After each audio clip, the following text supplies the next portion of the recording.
আল্লাহর এক বান্দা ছিল নামাজে সেজদায়। তখন আল্লাহ রাব্বুল আলামিন তাকে ডাক দিয়ে বলে, বান্দা তুই যতই নামাজ পড়, যতই সেজদা কর, তোর জায়গা জাহান্নাম। এই কথা শুনে বান্দাটি বলল, আলহামদুলিল্লাহ। আল্লাহ তখন বলে, এই বান্দা, জাহান্নামের কথা শুনে কেউ আলহামদুলিল্লাহ কয়? বান্দা তখন বলে, আল্লাহ, জাহান্নামের মালিকও তুমি, জান্নাতের মালিকও তুমি।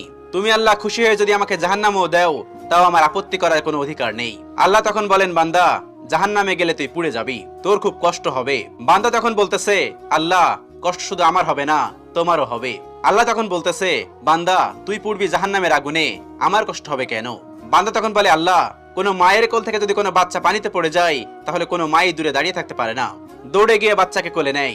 আমার বিশ্বাস, ওই মায়ের চেয়ে কোটি কোটি গুণ দয়া তোমার বেশি।